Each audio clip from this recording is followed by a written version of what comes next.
The views, comments, stories, and opinions shared within this podcast are my own or those of my guests, and in no way represent the views of the company or companies that I or we work for. All stories, events, and tales shared within this episode may or may not have happened in the manner in which they are told. They may or may not have even happened at all. The details have been changed to protect the innocent and the guilty alike. This is Squawk Ident. Minimum 200, 100 above. 50, 40, 30, 20, 10. Retard. You're listening to Squawk Ident, an aviation podcast dedicated to the journey and the challenges surrounding the life and career of Aviator Tony, his co-hosts, and his guests. Together, we will explore the many pathways to an aviation profession, the realities of what a professional aviator can expect in today's marketplace, and we share many stories along the way. I'm your host, Aviator Tony, an airline pilot currently flying for a legacy airline with close to 20 years on the flight line. This is episode 53 of Squawk Ident, recorded on the 21st of August, 2020, from the Aviator Mobile Sound Studios from the 4th floor of the Doubletree Hotel in Orlando, Florida. On today's show, we're going to be discussing everything from Happy Furlough Friday to the FedEx emergency landing that happened in Los Angeles International just the other morning. Luckily, no one was injured in that process, and we're going to discuss a little bit about that a little later in the show. We're also going to talk about brawls on board aircraft, how they've been hitting the headlines and the Twitter feeds more and more frequently nowadays, and that is to be expected with everything that's going on. We'll also talk a little bit about professionalism in the cockpit and 2 advisory circulars that the FAA has recently published. All that and more on this, the 53rd episode of Squawk Ident.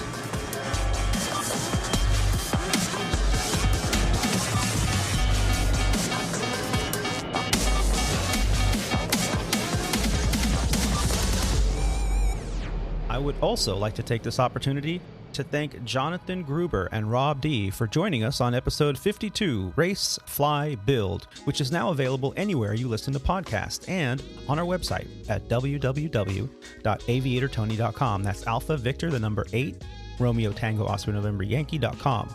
You can also view John's Lancer Legacy build on our YouTube page. The links will be provided in the show notes and also on the website. You can also follow John on Instagram at Lancer_Legacy, where he's chronicling vlogs of his Lancer Legacy build. Since our last episode, it would be a gross understatement to say that Captain Roger, Rob D, and I have all been very busy. Roger has had a full schedule, and he has been flying the box in the King Air simulator with a backlog of clients. Never a dull moment when juggling the demands of a family, an aviation career, and the pandemic proportions of at-home child education. Our hats off to you, Roger, and we look forward to having you again on the show here real soon. Rob D has also had a full schedule of flying, primarily day trips out of his home base of DFW. Rob will be joining us a little later in the show as he's currently at his AME's office receiving his FAA First Class Flight Physical. We'll ask him how that went a little bit later in the show. And as for myself, well, to say that I've been busy is also an understatement. Since our last show, I have chronicled 12 flights. That's 2 deadheads, 7 hotels, 6 landings that I performed, 1 return to gate, 1 reassignment trip, 4 MELs, for the total number of mileage flown. Since our last show, by myself, Aviator Tony, we're looking at 12,624 nautical miles flown. Yeah, it's been busy. So, that's been going on. Plus, it's been a plethora of emails, text messages, group chats, and phone calls, all relating to the dreaded furlough. Today marks Happy Furlough Friday at Legacy Airlines, where most of the individuals that received warn letters from the company are supposed to be receiving phone calls from the union today to find out if they've been furloughed or not. Now, we talked about the stimulus package that potentially was going to be extended. Congress could not agree upon a package because of constant earmarks that were being placed upon it. And unfortunately, the CARES Act did not get extended yet. However, the union, the company, and all those that I've spoken with in the past few days have agreed that it is only a matter of time because it makes fiscal and economic sense to extend that care package. So when Congress returns from their little break, and why would you take a break during a pandemic? I mean, but fine. When they return, hopefully we'll find out. And it'll take a few days because it has to pass through the Senate, through the Congress, and it has to also pass through the presidential desk. So once those signatures are received, hopefully that'll negate the need to furlough in just a few weeks. That's what's been going on in our industry, at least in the past few weeks. So, yeah, it's been a little busy. How's your week been going? We'd love to hear about it. Send us a DM, an email. You can do that directly from the Contact Us page on our website. And we'd like to hear about the struggles that you've been going through as our loyal listeners. We love to hear it. And what's that? Oh, it looks like Rob is joining us. And here he is, back from his FAA poking and prodding with the fresh EKG in hand. He's a former international and professional racquetball champion, a member of the 9G Club, an A&P and avionics tech, an RC aircraft commander, a 737 pilot for Legacy Airlines, and joining us from his fortress of isolation from somewhere in Flower Mound, Texas. Help me and welcome me back to the show, Rob D. Rob, what's going on, man? Hey, what's up, buddy? It's good to be back. Man, yeah, it's been a lot going on. My life, your life, career, everything. It's a crazy situation. 2020 has been just a nuts year, and I can't wait to get all this stuff past me and moving on. Oh, God. Yeah, for sure. I mean, the good thing about all of this, at least for myself, and I can only speak for myself, is the fact that I'm flying. I'm flying quite a bit. And it keeps me busy, you know. Like I mentioned in the intro to the show, I mean, 2 deadheads, 7 hotels, 12 flights in a matter of not even 2 weeks. It's been crazy. It's been kind of crazy to think that, you know, all the work that I've been doing, and they need to furlough me. Like I'm flying 90 hours this month. Yeah. And for some reason, they don't need my work. Just seems, doesn't seem right. Yeah. I was supposed to do a Lahui overnight, and that got canceled kind of early in the month. So I thought, well, you know, they're canceling these flights, and I'm probably just going to sit at home because they probably won't have much flying for me and whatnot. Well, no, I was reassigned, you know, so they sent me, they called me and said, hey, yeah, we have a recovery obligation is what they're calling it here at Legacy. And so, yeah, you're reassigned, you're going to do a flight. And it was a busy flight. And yeah, it got done the same day my original flight was supposed to be. Yeah. But it turned into, you know, 2 back-to-back trips the first week, and then 2 back-to-back trips the second week with red eyes and cancellations and deadheads and reassignments. And I'm thinking, wow, we're really busy for the fact that being on the chopping potentially block. We got 2,500 pilots on the street in a few weeks. I know. It's crazy. I've been in the same situation. I had 3 trips that were canceled, or as we call it internally in our legacy airline industry, XR'd. Yeah. And so I was RO'd, which, you know, I don't know if most people know, but, you know, it stands for recovery obligation. So I was assigned recovery flying over the 2 of the 3 trips. Luckily, I was able to pick up some extra flying outside of that to kind of boost the numbers. But what it also did is it put me over the maximum that I could fly for the month, so they couldn't add another trip on for the recovery obligation for one of the trips. Excellent. So I'm still busting my butt, you know, all over the country, flying a lot. But yeah, it's just crazy how much time I'm flying, and to know that, you know, it's just, we still need to cut 2,500. You know, in the next 24 hours, we'll know more. at least here at Legacy, what's happening. That it could, like I said, it could all go away here with a couple signatures from Congress and from the president, and hopefully this will be a no-brainer, because, like we've mentioned before in previous episodes, it's a big deal. It is. It's a big deal. It's gonna cripple the economy in a way I think most people don't realize. It's not just pilots; it's flight attendants, it's rampers, it's fuelers, it's aircraft cleaning services. I mean, it's airport electricians, airport maintenance staff. I mean, it's all connected. It's huge. Yeah. Well, just think what's coming up too. You know, we're getting ready to get into the fall and getting into the holidays and stuff like that. And if, you know, all these employees don't have jobs, you know, they're not going to be spending a lot of money for the holidays. So there goes, you know, that part of the economic equation that's also going to tank. Right. So it's far reaching. Like I said before, it's going to affect a lot of industries. Yeah. You know, if our industry starts laying off. And I also think it signals a kind of an economic signal to you know, to the world that, you know, things aren't going so well if the airlines are laying off that many people, you know. So yeah. So and it's not just the employees in the industry that are feeling the stress involved, the anxiety, the pressure from the uncertainty of employment, the uncertainty of what's going on. Right now, people are flying. And I know we've talked about this. Our flights have been relatively full, which is great. Great news for us. I mean, we want to see the airlines succeed because that's our livelihood. But people are traveling.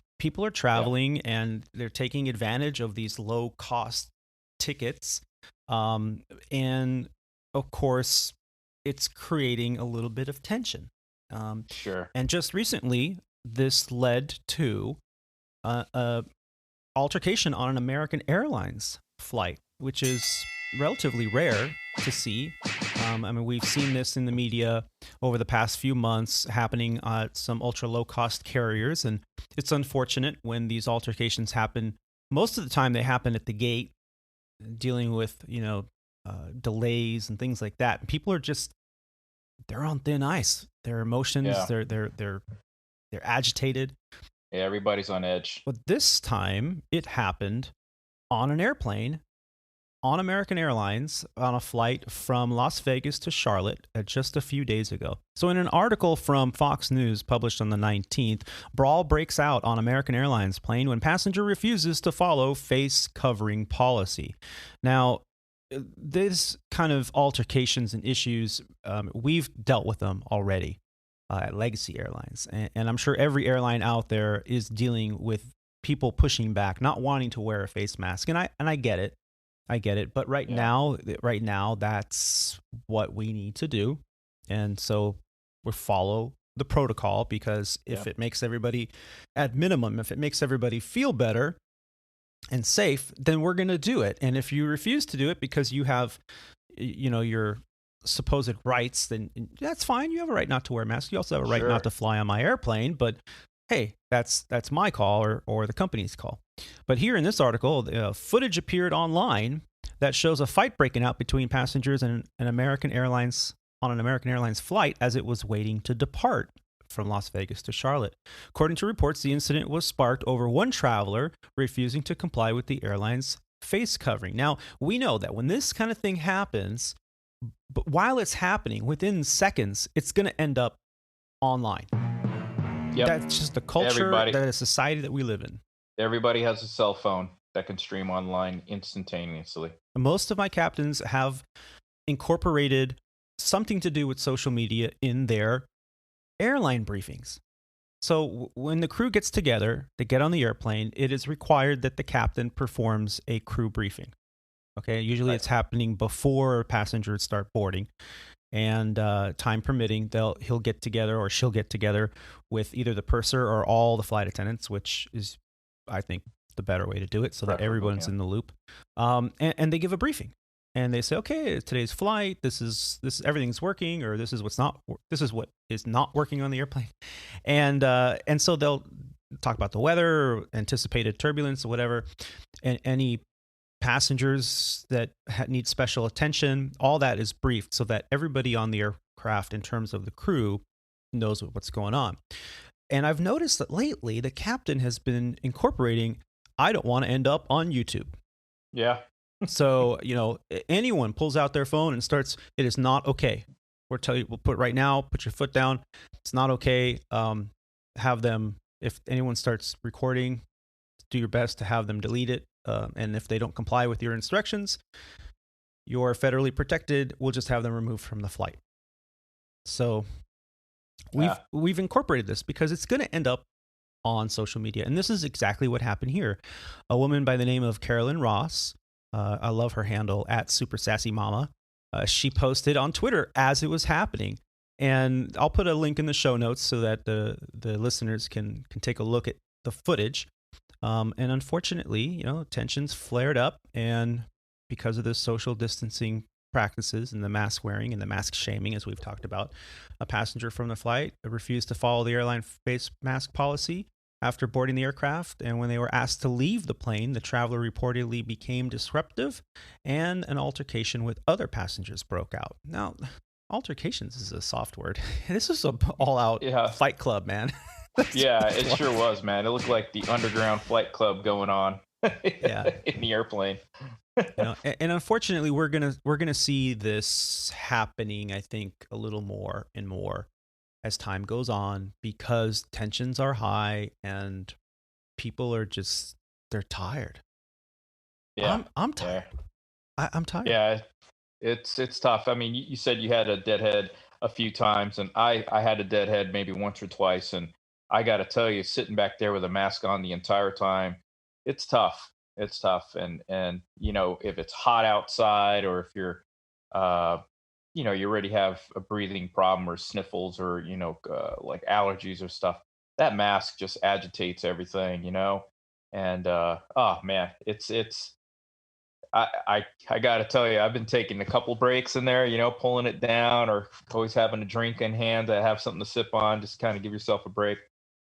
But jeez, man, to wear it the whole flight, and I could see these passengers just fed up with it, and oh man, yeah, it's happening at other airlines too. By all means, ladies and gentlemen, keep calm, carry on. Yeah, just we're all in this together. If you are having a hard time, don't fly. If you're stressed out, anxiety is an issue, you're afraid to fly, you don't have to fly, don't fly. Now, I hate to say that because I want people to fly, and the TSA numbers have been very good lately, but we reached an all-time record recently of 860,000 through the TSA. Yeah, I saw the number. I don't know the exact number, but it was in the 800,000s, and it was the highest one. It's the highest one since the pandemic, but the following 2 days dropped back down to 530 and 520,000 passengers going through TSA checkpoints.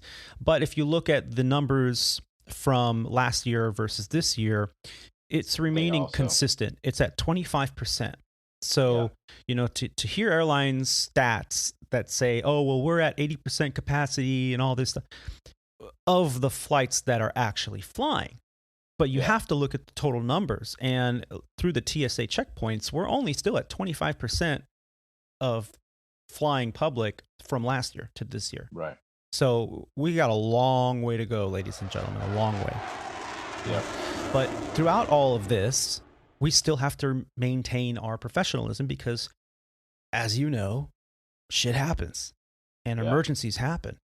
Did you see this FedEx emergency gear up at LAX? I saw pictures of it, and I didn't get a chance to read the article, so I was curious to what happened. Looked like it was a 767, and from the picture, it looks like the left main gear collapsed. Yeah. So they were having an issue with their left main landing gear. They tried everything they could. They did their procedures, the manual extension. Nothing worked. So they ended up declaring an emergency, and they ended up landing around 3:50 in the morning. Wow. Just the other morning in LAX. I had just finished a flight that evening before. So this happened about 4 hours after I had left the airport for the day to go home and repack and get ready for this trip that I'm on today.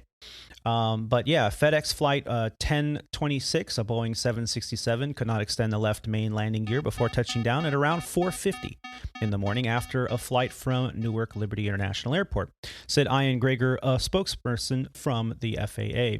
One of the two pilots on board sustained a non-life-threatening leg injury while exiting the aircraft, according to Stewart, and the other pilot was not injured.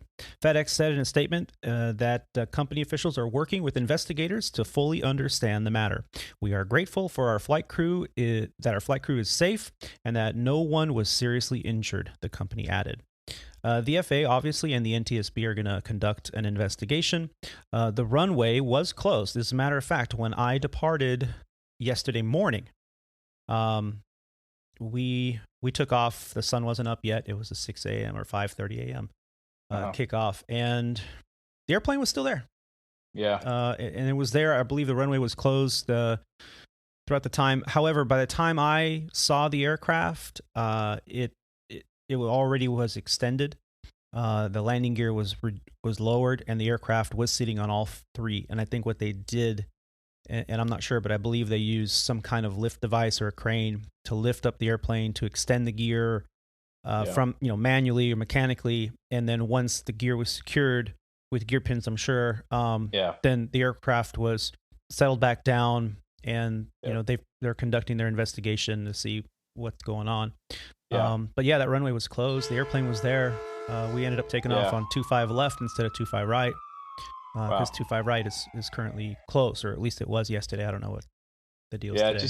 I'm just like going through my head, just thinking back to my maintenance days and just everything that we do on our walk-arounds around the airplane. And I believe the way a lot of these landing gear systems work is they have over center locks that are basically really, really high tension springs that keep that lock in position.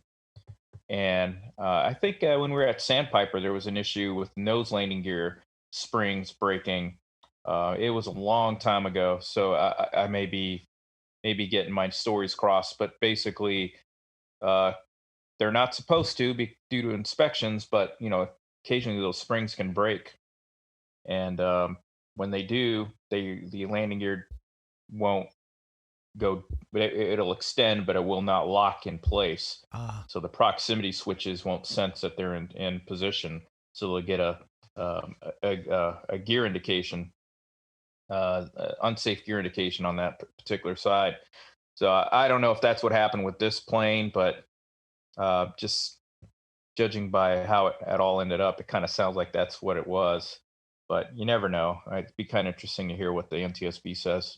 Yeah, and I'll be keeping an eye on it as well, because it is my home airport. So and if you look, all the airplanes at least have two of those springs. So one's for a backup in case the other one breaks. But if there's an issue, outside of all that stuff, could have been something that kept it from coming down. Yeah. And this article that I just quoted was from abc7.com. I'll put a link in the show notes. There is a very good video on YouTube. Someone was able, probably from flight operations, was able to record the entire landing, the touchdown, and I got my hat's off to those pilots on centerline all the way to a complete stop. Great job. Yeah. Just a phenomenal job. Yeah, I was going to comment on that. I said I saw the picture in it, and judging by just the picture, the snapshot, looks like those guys did a stellar job. Just imagine flying all night across the country. I mean, obviously you got to be well rested. We're checking all well rested and everything, but still, I mean, that's a red eye going all the way across the country, and then have to deal with that at the end of your trip. For the situation, it looks like those guys did a great job. I'm glad nobody was seriously hurt. Sounds like somebody did get some injuries, but sounds like they're going to be all right. And, God bless those guys. That's why they're professionals. Glad they're up there. Yeah. And from the post photos and video, and from what I saw as we were rotating, and I had the perfect view from my side of the cockpit as we were rotating on 25 left, you could see all the men and equipment working out there. it doesn't look like they pulled the slides. So if they egressed, I think they egressed from the cockpit exit, which means there's a escape rope, maybe. In the 7.6, if I remember correctly, I do have some time sitting in the jump seat of a 7.6, and there's a harness that you put in. It's almost like a tension rope, and you don't just climb down a rope because that cockpit's really high. So I believe it's like a kind of like a loop that you put around your arms, and you jump out, and it's a tensioned rope, and you're gonna come down pretty hard. And you got to be prepared on the landing, because on the landing, if you don't kind of bend your knees and roll with it, it's not going to slow you down enough to where it's a nice gentle, Oh, gotcha. landing. Yeah. This rope it's a kind of like a bungee cord. So Got it. if I remember correctly, and if anybody out there has better data on this, because I've never been typed in a 7.6, I'm going to inquire to confirm the information here, because I do have some friends that do fly that. But I believe it's like a bungee rope, Cool. and you jump out, and when you land, that's probably Softens the landing. Yeah, but that's probably how that FO got injured. Sure. Is egressing the aircraft from the cockpit. Yeah. But I'm speculating. I have no idea. But Yeah. when you put all the puzzle pieces together, that's, I think, what it sounds like. So, what's been going on?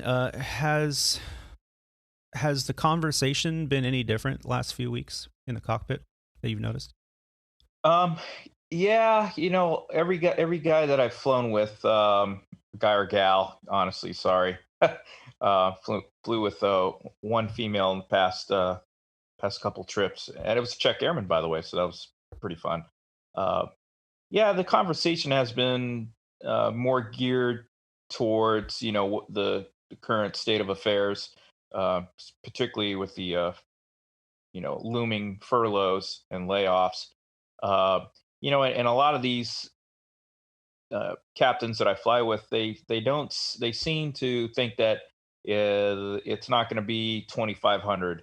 But I always say to myself, anytime I hear that, they're just speculating. They don't know as much from the next guy. So, I'm fully prepared for the full 2,500 to be furloughed. I don't. I hopefully that doesn't happen. Hopefully they don't do any furloughs. But the conversation is very, very focused on,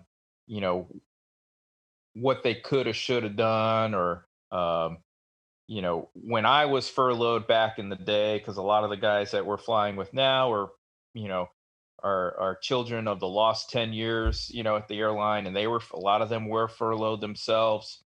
And, so I asked them, hey, what do you guys do when you were furloughed? And some guys had, military jobs to fall back on, whether they're in the Guard or Reserve. Some people went to go fly for private entities, and some people, started up their own business and stuff like that. So, yeah, it's just part of the down cycle of our industry. It's cyclical, right? Yeah. It always about has 10 been. years. Yeah. Yep. And since you mentioned the furloughs in the conversation, I was able to have a conversation with our friends from Iceland, the Vikings. Oh, cool. Yeah. So I talked What's to up with Sibby, and I said, well, whatever happened with this cabin safety officer? What transpired? Are you serving drinks? What's going on? And he says, no, that never happened. And I never saw a follow-up here in the United States with an article explaining exactly what has transpired. We remember talking about and reading articles about Iceland Air firing all of their flight attendants and having the pilots be these cabin safety officers, so that they're trained in the cabin to arm doors and evac the aircraft and and stuff like that. And they were going to furlough pilots, which they did. And they said, well, you come back and you can become a cabin safety officer. We'll pay you. And then when we recall you, you go back to sitting in the cockpit. And this was a huge, discussion. I go, really? We can't do this. We're going to set a precedence. We can't do this. Well, it never happened. And as a matter of fact, the whole thing was a ploy from management of that company to basically get what they wanted in the contract from the flight attendants. So, yeah, it never happened. The new contract is now, I don't know if it was signed yet, but it's being written, and the flight attendants are back doing their duties. At least when they regain the flying, that's exactly what's going to happen. So it was all a strategy. Yeah. Wow. Yeah, I guess that's why it didn't make the headline news over here in the States, because nothing really came of it. Yeah. It was all hype. Well, since our last episode, many of us in the airline industry have had a tremendous amount of pressure placed upon the stability of our careers due to the continued reduction of flying around the world. Every day, U.S. pilots have questions posed upon us that we do not really have clear answers to. Questions such as, how will a furlough affect me and my fellow pilots? Will I get displaced off my equipment or base? How long can I expect to be on the street if a furlough happens to me? How am I going to pay the mortgage or the rent? Who the heck is going to hire me if I lose my flying job? Do I have to start all over again? Can I get hired somewhere else? Can I flight instruct while I'm on furlough? Is it smarter to take a zero or reduced flying option in lieu of a furlough, or should I collect unemployment? Can I even get on unemployment with the backlog of the millions of people that are currently trying to get unemployment and still haven't received a check? The stress levels among pilots these days, that, and everything that they're dealing with, and these questions that they get asked every day, I mean, it's all just incalculable. But that's what pilots are good at, right? Handling stressful situations with calm and professionalism. That is at least what is expected of us on the flight deck, right? All of us can really do at this point is take each day as it comes and continue to move forward with our careers.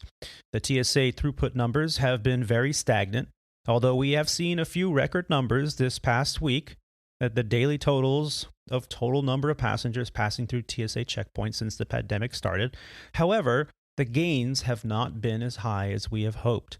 What this means is much slower return to pre-pandemic flight schedules and career progression as we have hoped for. These are just a few of the topics that we've been discussing, as we mentioned. And over the past 2 weeks, I've had the opportunity to speak with many an aviator, and it's been very hard to stay focused. Rob, how have you been staying focused? Well, I've been keeping myself busy. That's one thing. Just trying to keep myself, for lack of a better term, distracted from the situation. I've been, yeah, as you all know from my previous, from our previous episodes, I do have a new boat. So we've been taking full advantage of that on the good days out here. And I also bought a drone. So everybody knows that I'm an RC modeler. Fly a lot of RC airplanes, and I recently purchased a drone, and I plan on using it to get into aviation or aerial photography. So I've been flying that around quite a bit, trying to get some good pictures out there and try to perfect my skill and turn it into maybe a side job or a profession somewhere down the road. I got my drone pilot's license or remote operator certificate, as the FAA calls it. So that's something that I've been using to kind of get through the stress and everything. But the first couple days when the news came out, I got to tell you, I mean, if you ask my wife, I mean, she'll tell you that I was miserable to be around, because I was going through all the scenarios in my head like a pilot does in any situation that they're presented with, where there's never a good outcome, but you just have to choose the best one. And so I kept going through the scenarios. What am I going to do if I get furloughed? How are we going to, like your questions you asked, how am I going to pay the bills? How are we going to, how are we going to maintain our medical benefits and things like that? The really important stuff. And everybody's situation is different. Your situation, my situation, financially, and things we have to rely on, to fall back on. Everybody's different. Nobody's the same. So you kind of have to curtail your choices to your particular situation. And I've been reading a lot of social media posts from other people, And it seems like other people just don't get it, like we sound, a lot of people think, we make so much money that we have a stockpile sitting in the bank, like I have it buried underneath, the backyard, you know, tree. Yeah, my mattress, So, I call it Benjamin because it's stuffed with Benjamins. No. yeah, I mean, a couple pennies in the sofa, that's about it. right? I mean, we make very good money for what we do, but I got to tell you, I don't have 6 to 8 months of cash sitting in the bank for situations like this. I mean, I probably should. I think everybody should. Yeah, You we know, all you follow should. the Dave Ramsey thing. I mean, you should be Yeah. debt free and never pay. Never use credit for anything. But I had student loans to pay off, flight training loans. Everybody. I've got 2 girls that are expensive with volleyball, and we don't have a ton of debt, but we certainly aren't going to be able to survive on the single family income that my wife makes, and she does really good herself. So anyway, Yeah, I mean, I think we're all in the same boat. A lot of the people that I've spoken with and reached out to and had these conversations with, a lot of it has to do with these LOAs. Now, Legacy Airlines has, worked together with our pilot union at the Allied Legacy Association, the ALA, and they've come up with a strategy to minimize furloughs. We've talked a little bit about this before. You mentioned it on the last show. We did get some clarification. I just wanted to make sure.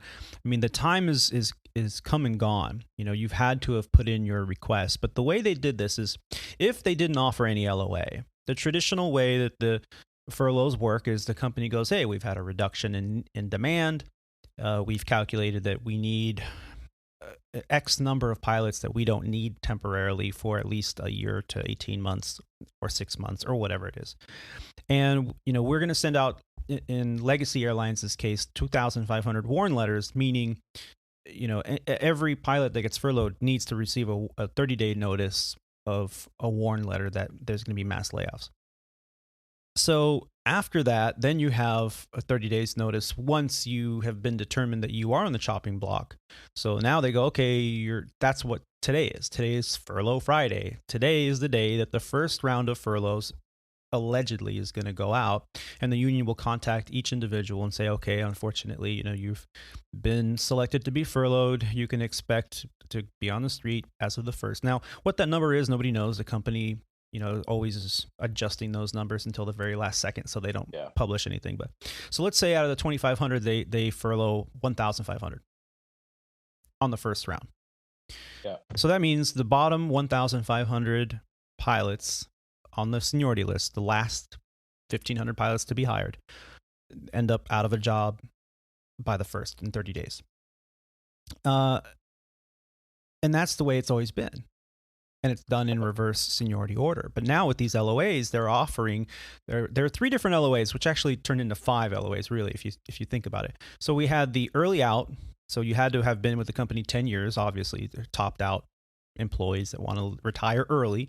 And there's a little package they give you, financial package and travel benefits and things like that, if you leave early. Okay. Then there's the LOAs, which is a letter of agreement to leave temporarily until March of 2021 for 6 months. And you can either select a zero timeline where you're just not on the bid packet, you don't bid. But Right. you can pick up, if a pilot wants to drop a trip, you can pick up that trip.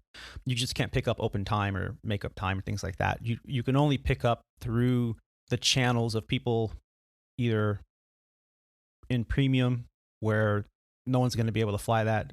So they're paying time and a half for it, and you could pick that up in the window, or someone's trying to drop a trip, and you can do pilot to pilot, Exactly. drops and swaps. Yeah. And then the other one is a 50-50 line, which is 1 month on, 1 month off. So on month A, you bid normally, you can fly as much as you legally can fly, and month B, you are off, you are done. It's like the full month of vacation. You're still on the roster, you're still accruing your sick time, your vacation time credit, your all that, but you cannot pick up a single trip. You're done. On your off time, yeah. And the medical expenses will be tacked on your next check. So good way to keep your job and stay current. Yeah. But they've offered that to over 3,000 pilots. Now, how many have taken it? We don't know yet. That's not been published anywhere I know of. I think those are actually offered to the whole pilot group. Yes, but there was 3,100 LOAs available. Oh, I see what you mean. Yeah. So the company was willing to approve. Gotcha. Right. Yeah. So then they offered what they called conditional LOAs. So if you were a pilot that received a warn letter and you were on the potentially a furlough block, then you could bid an LOA under conditional rules, meaning don't give that to me, but if I'm going to get furloughed, then I'll accept these LOAs. And you would bid it via a two-part bidding status. What does that mean? That means you don't just go, yeah, okay, I'll take one. You have to go, okay, me living in Los Angeles, I bid, okay, I'll take an LA conditional LOA for the 50-50. If I can't get that, I'll take the zero timeline. If I can't take that, then I'll take a Phoenix 50-50. And if I can't take a Phoenix 50, then I'll take the LOA for the zero timeline. And I went on so on and so forth. But I didn't bid everything because I'm not willing to take a zero timeline in New York, because how's that going to work? Am I going to have to go get a crash pad in New York for when I want to pick up, or am I going to pay for hotels? All the way across the country to New York to do it? Here's the problem with that theory. Out of the 2,500 pilots, if not everybody understands the way this works, and they go, well, I've got 2,000 people under me, like myself, I'll be safe. I'll be fine. You know, the company's projecting only 1,500. I should be safe by 500. But these things are offered in seniority order. And if they can't get 3,000 pilots above that line to bid for it, then it keeps going down the list. And if they still have, say, 1,000 available slots and it gets all the way to the bottom, now it reverses direction and goes back up in reverse seniority order. So the guy on the bottom of the list, the most junior guy or gal, could potentially take a conditional LOA and say, okay, I'll take a 50-50 line. And now they're 1 month on, 1 month off with paycheck every month and benefits. But because I didn't bid anything because I thought I was safe, now I'm furloughed. So that's right. You could be furloughed out of seniority order. So it was very confusing. There were many teleconference calls in the past 2 weeks that I was able to sit in on, most of them, and all these questions were answered. But if you're the type of pilot that shows up to work and doesn't check those emails, you're like, I just want to show up and do my job. There's a lot of them. Yep. I just want to be left alone. I want to do my job. I know the rules. I'm going to study when I need to for recurrent. And I'm just going to show up. Well, those questions may not have been answered, and potentially they could be furloughed out of seniority order. Now, the only stipulation to that is when the LOA expires, at least here at Legacy Airlines, the way it works is if the LOA expires March 2021 and someone senior to you is still furloughed, well, now you're furloughed too. There's no extension. So there's like a 6-month gap where potentially someone junior to you can be flying and you are more senior and you're not. And this is the first time I've ever heard of anything like this happening at any airline in relation to a furlough. So this is pretty groundbreaking. Yeah, it sure is. Yeah, it'll be interesting to see. I'm kind of anxious, probably like everybody in that 2,500 pilot group, to see what happens. And yeah, the furloughing out of seniority order. I guess it's true, but it's not true, right? Because it's the way that they crafted these LOAs. In theory, that seniority is everything. So if you were to get furloughed, bottom up, that's how it's been done in the past. But with these LOAs, like you said, it's got there's a whole bunch of different variables that are now thrown into how they select, or not select, or how they award the furloughs and the zero time and the part-time line. So, man, I'm on pins and needles right now, man. Yeah. I keep checking my phone for, the first indication of what news there is for today. The posts on thought Facebook have been today's the first crazy. day that they're supposed to announce it, right? Yeah, today's Furlough Friday. Today's the first day where potentially the phone calls would go out. Yeah. And some people have said you might get an email first. So I've been checking my emails and nothing there yet. I was wondering though, real quick before we move on, what I know for the warn letters, they had to give you a 60 or 90 day, depending on the state, heads up. Yeah, that you live in.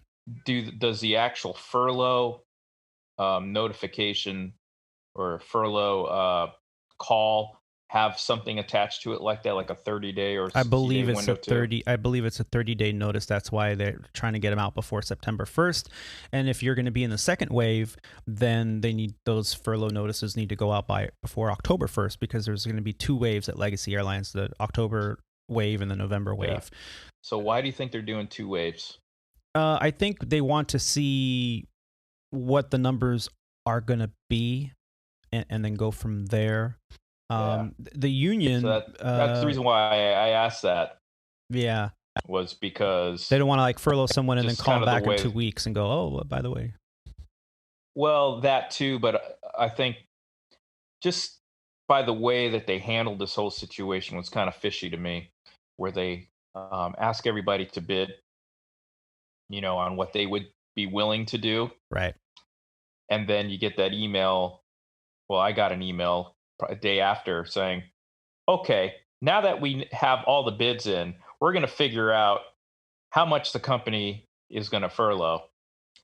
And to me, it's like, well, now that they know how many people are willing to do it for free, now they can come up with a number. Yeah. And I believe I figured this out. I figured it out. Okay, so if they did the traditional furlough and the company needs to furlough, they've calculated that, the bean counters are sitting there in the room with the abacus, and they've figured out they need to furlough 500 people in order to minimize the loss of revenue on daily that they're losing. How many million? $2.6 million a day, whatever like that. So in order to do that, you at the end of the day, then they get a number, and that's how much they save. So they save X number, and it's a hard number. There's no variable in there. By offering LOAs, let's just say the company was only going to furlough 500, and that's what their calculation was, but they sent warn letters to 2,500. Now, then they offered a letter of agreements to 3,100 pilots. And part of that is for every pilot above the line that requests an LOA for either an early out or a zero-time line, they'll reduce the number of furloughs by 1 number.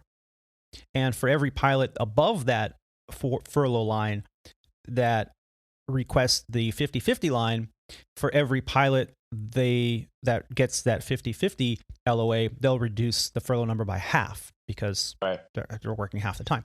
So potentially they can get enough people that are senior enough to take a leave of absence that, by the way, they make more money because they're higher on the pay scale, they're more seniority. So they're going to save more money by having you volunteer to leave early. So let's just say they get 500 pilots to take the zero-time line for 60 days. And their original number of furlough was going to be 500 anyway. Okay? So now they've furloughed the number of pilots that they didn't need. They've calculated. But they've saved more money because a 1-year employee makes much less than a 10, 15, or 20-year employee that takes an LOA. So payroll-wise, dollar-wise, they're going to save money. The second scenario is, let's say they're going to furlough 1,000. Let's just keep it a nice round number. And they offered to 3,100 LOAs, and they get, let's just say, 2,000 senior pilots to take an LOA, and they go, congratulations, guys, you did a great job. We're not going to have to furlough a single person. In terms of PR, that's going to be great for Legacy Airlines. Right? Yeah. Oh, hey, we didn't furlough a single person because our pilot group, we're a family and we got together. But additionally, they're going to save now twice as much money, if not 3 times as much money, as they would have if they would have just done the traditional furlough route. Because instead of furloughing, in this scenario, 1,000 pilots, they've now offered voluntary leave of absences for 2,000 pilots. That, again, make more money because they're higher on the seniority list. So now they're saving much more money offering these LOAs than they would have if they just did the traditional furlough and got rid of the most junior pilots that have only been with the company a year or 2. Yeah, that makes sense. I just hope that that whole scenario wasn't a bait and switch on us.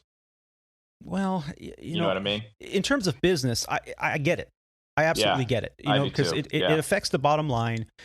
And if it makes the company stronger on the tail end of the cyclical downturn, I get it.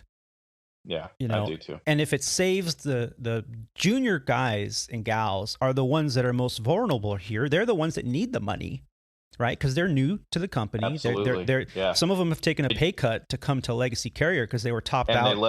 And they left good paying regional jobs or military jobs to come here. I mean, it's just a bad situation to be in when you're a new hire over here. I mean, even in our situation, it's a bad situation. Yeah. Very bad. So this is what we've been dealing with. We've been trying to understand with the questions we've been asking lately, at least on our end of the globe. In all honesty, I think also, from the company's point of view, I agree totally everything that you're saying, that all that makes sense, because also when we do return to profitability and it comes time to get back to whatever the new normal is, hopefully we're hitting the same numbers that we had before. We definitely want to have a good working relationship between unions and the management after all this is done. And if there's any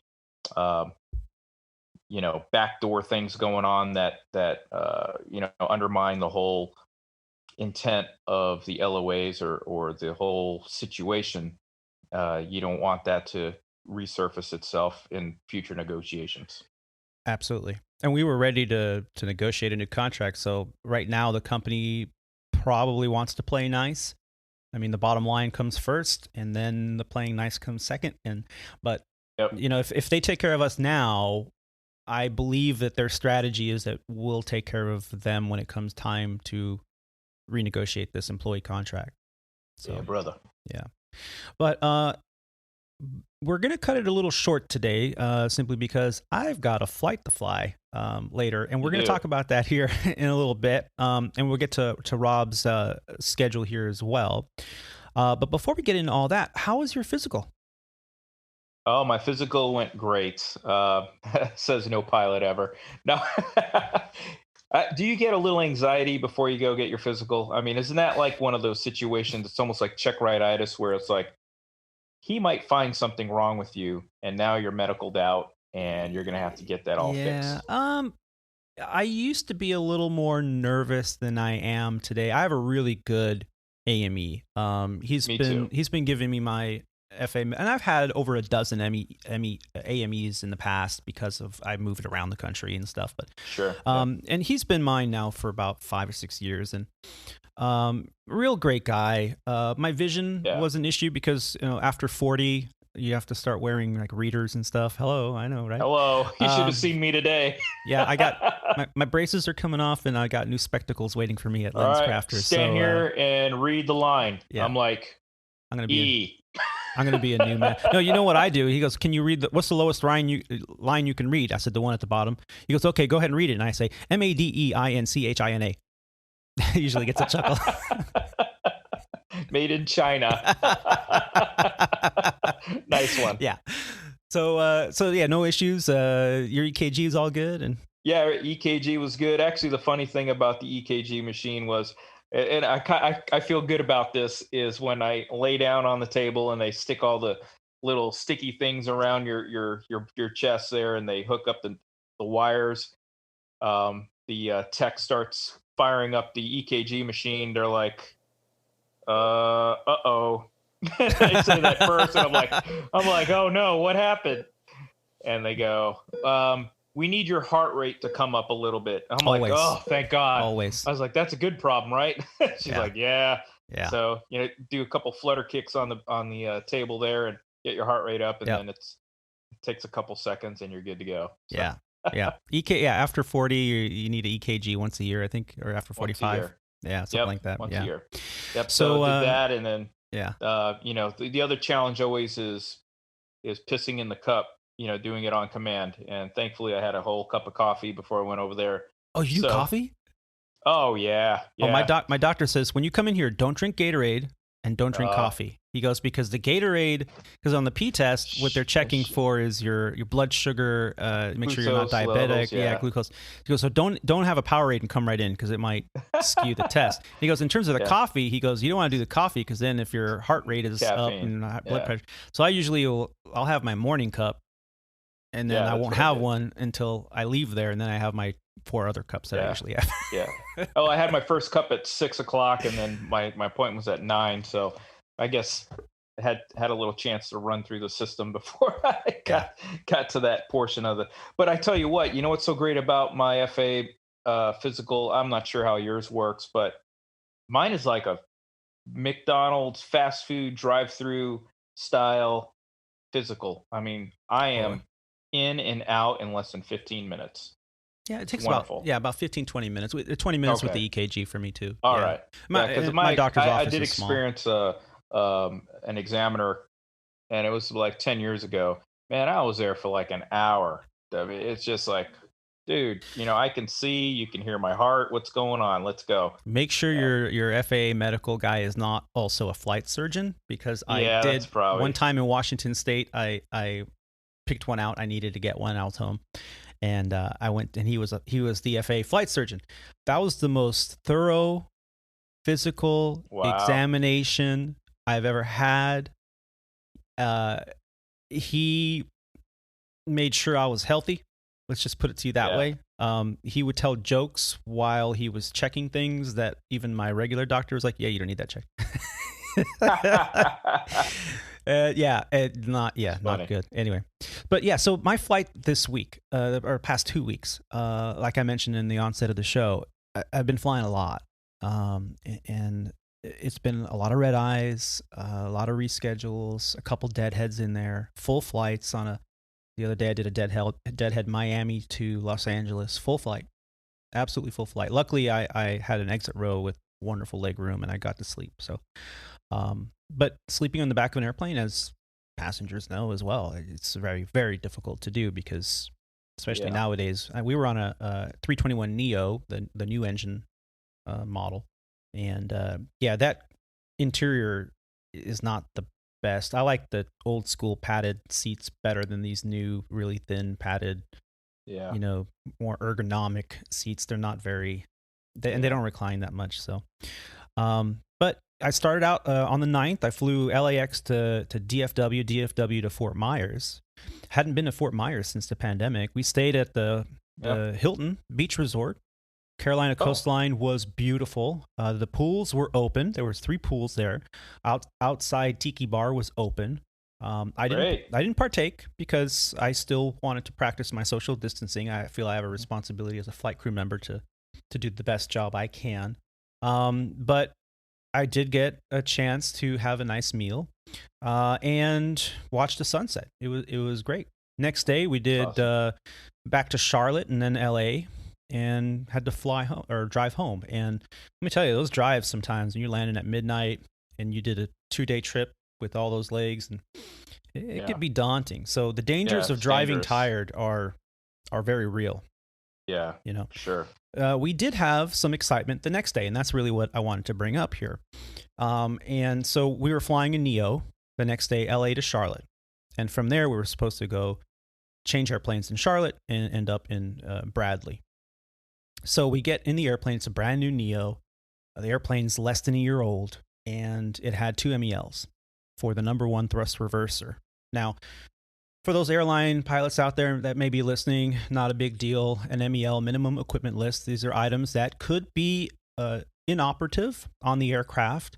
Usually they're either tagged out, locked out, deactivated, placarded, and put in the logbook, the aircraft maintenance logbook that's required to be on the airplane. If everything is copacetic, it's all been, put into the logbook that it's legitimate. You can go with this piece of equipment inoperative. In this case, 1 thrust reverser was inoperative. There's no penalty on landing because performance numbers do not take into consideration on a dry runway with braking action, good or better, a thrust reverser. So you don't need either one, really, to land on a standard assessment runway. So not a big deal. Well, I did a walk around, and on these Neo engines, the new CFM LEAP 1As, I didn't see a pin. If the thrust reverser is MEL, you should verify that the locking pin, which is just an indicator, it's nothing more than an indicator, it doesn't physically lock anything out, but it's on the outside of the engine cowling, and as the pilot performing the pre-flight walk around, you should verify that that pin is in fact installed, indicating that that thrust reverser is locked out and the pilot cannot command reverse thrust from an inoperative system. In the proper engine. On the proper, right. Absolutely. So I did the walk around. I didn't see a pin. I didn't even see a place for a pin. I was a little bit kind of weary about it. I went back in the airplane. I'm like, does the MEL say that there should be a pin somewhere? So the captain and I both read the MEL very thoroughly. It's a 2-page instructions. Nowhere in there did it say for that engine model to verify that there's a pin installed. So I that just didn't seem right to me. So I went back out and I took a video, and I will post the video in the show notes. There'll be a link. And there was a video of where this pin actually is supposed to go. And I found it.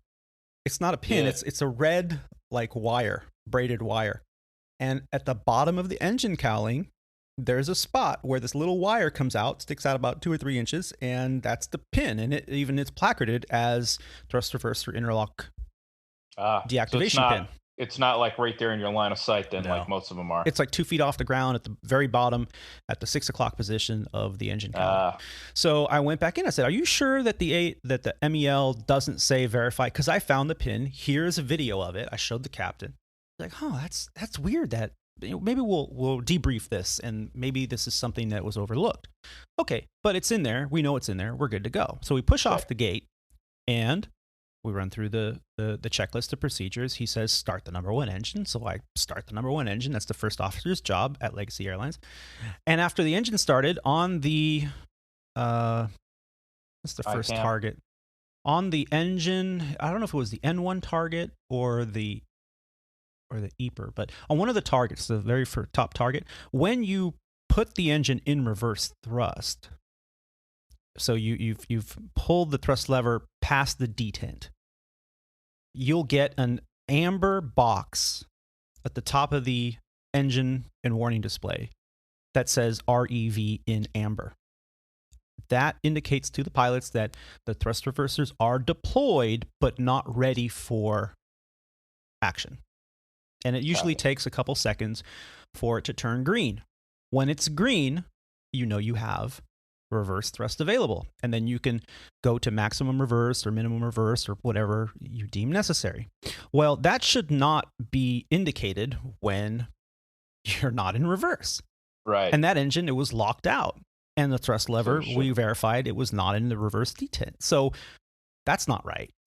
No. So nice, good catch. We ended up contacting MOC.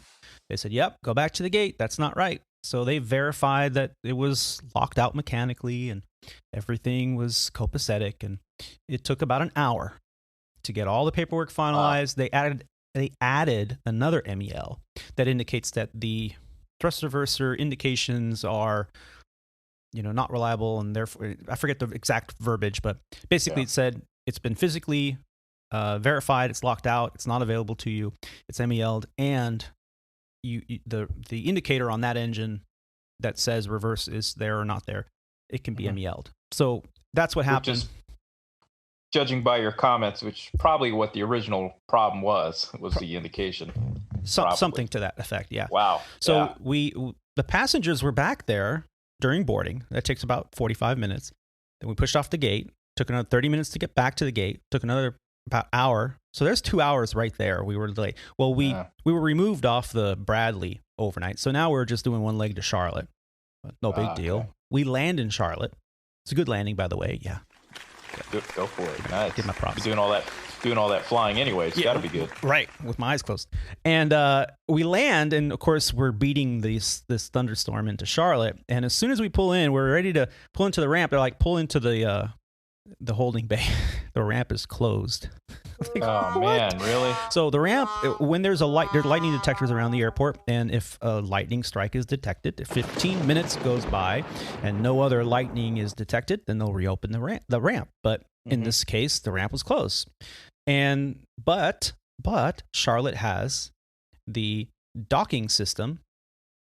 So the DGS, the docking gate system or whatever system or guidance like system. that, Yeah.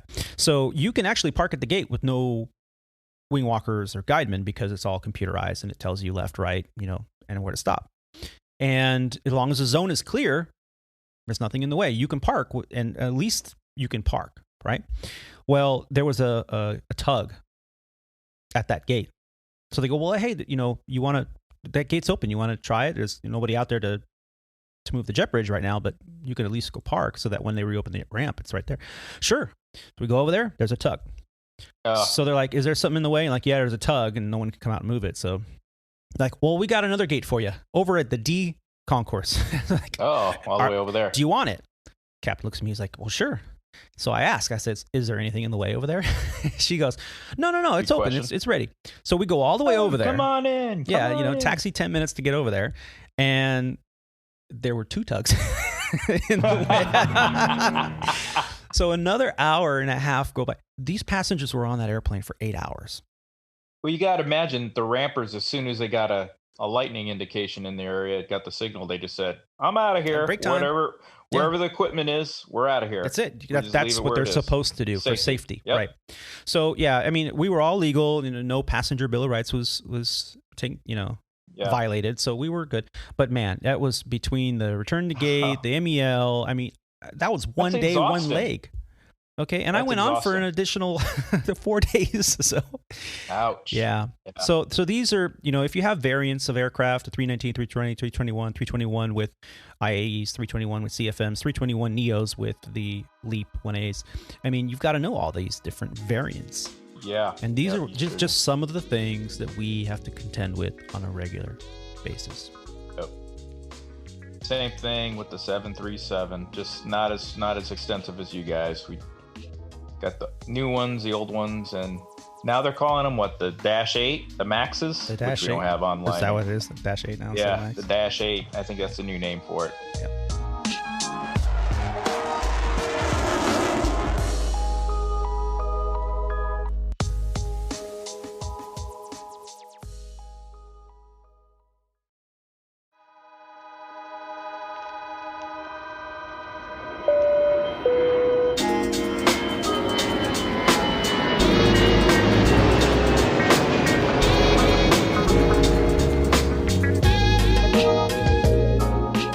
Well, a little explanation of what's going on. Right after the last portion of the segment, the alarm on my phone went off. It was time to get ready to go fly, and that I did. Ended up packing up all the equipment relatively in quick order, doing a last check of the room. The last thing you want to do is leave a cable or wire behind or a cell phone we've charger. all done that at some point. Yeah, that's the worst. I mean, the worst scenario is leaving a wallet behind, and yes, I've done that too. But so we wrapped it up, and that was yesterday, and Rob has graciously agreed to join me. He got up pretty early this morning. And did some flying. What transpired there? Can you tell us a little bit about that? Yeah, sure. Yeah, we started a 3-day trip today.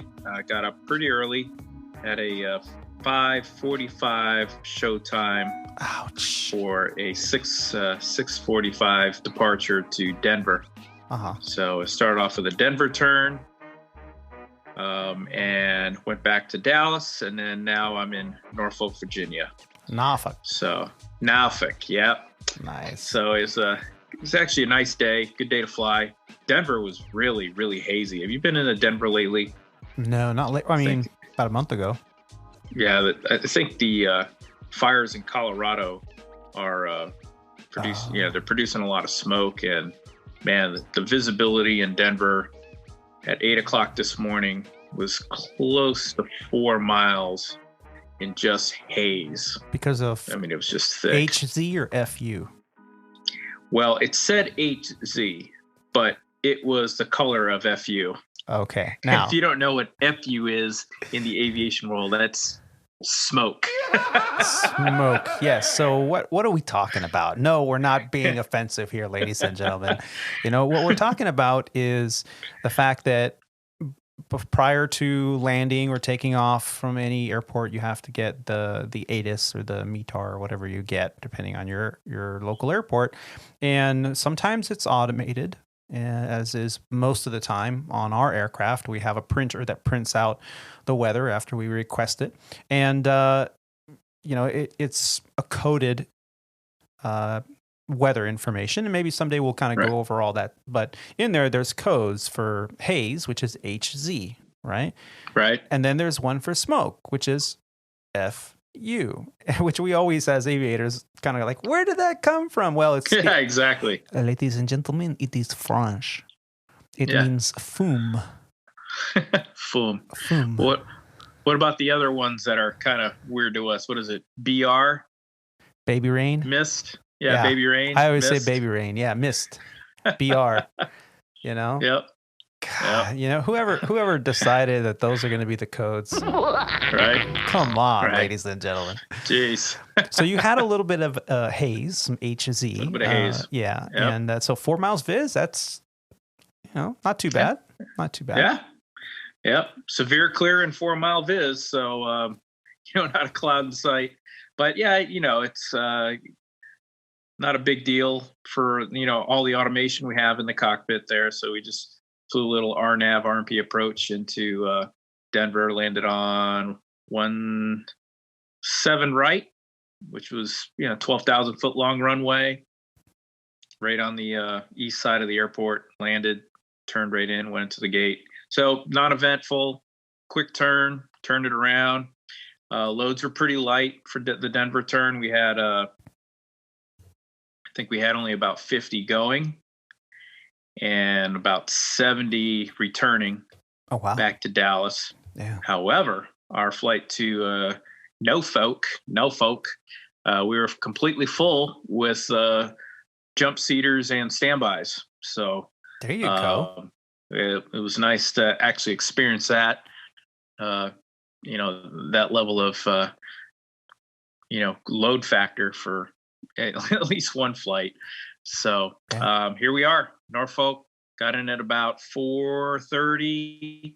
Got to the hotel about 5. Went out to dinner, and it's nice to see things are open down here.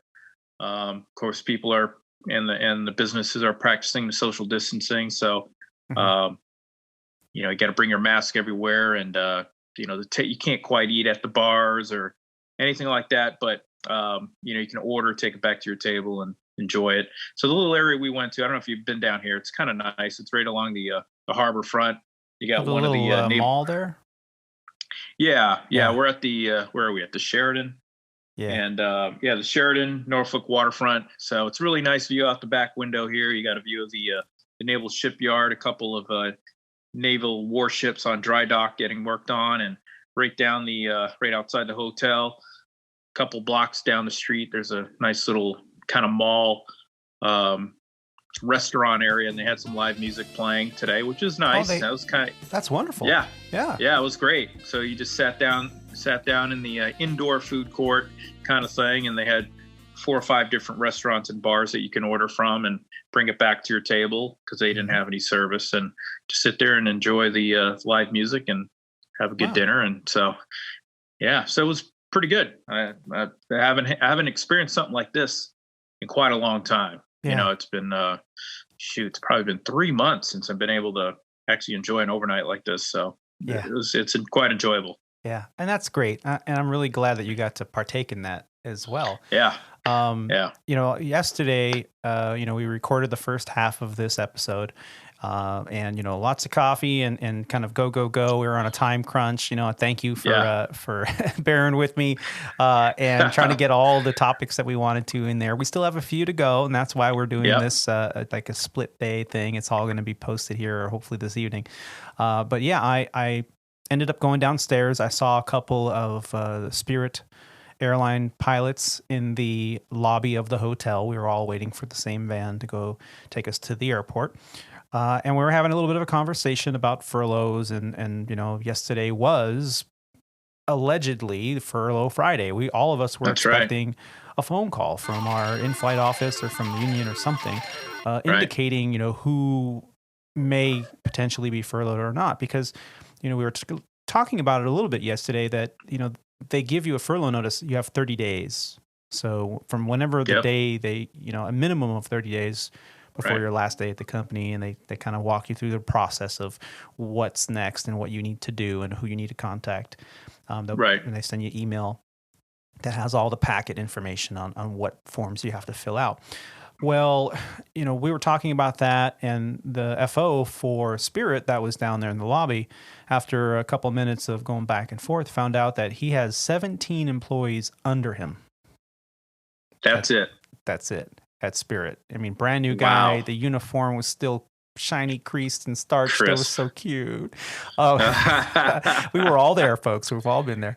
Absolutely. But I felt bad for the guy. I mean, I didn't really feel sorry for myself, because I feel like 20 years into this industry, we're still in the same boat. Yeah, we've been around the block a couple times, and I didn't really press too much on his background and what he was going to do, but he was taking it with stride, and he's like, we'll see what happens, and hopefully this CARES Act will continue. And I've been getting emails from a local congresswoman here in California, and saying, hey, we're doing our best to get the CARES Act through, and our union has sent out emails saying, hey, please participate in sending an email to your local senator and congressperson, and representatives, asking them, hey, please pass this CARES Act to bail out the airlines, because our jobs depend on it. So I participated in that. Well, no sooner did I get to the airport and get on the airplane, got an email. It came through. I'm sure you got the same one. It said, Furlough Friday is canceled. Or no, delayed. Yeah. Well, no phone calls will be going out from the flight office today in relation to the furlough. And you got that email too, right? Get back to work. There's a few of them. I did. I got one. Actually, you notified me initially, so you were my first, a notification of the delay. So that was I broke the scoop. It was actually, I don't know how I felt. I think I sent you a text message about how I felt when I read that text message or that email.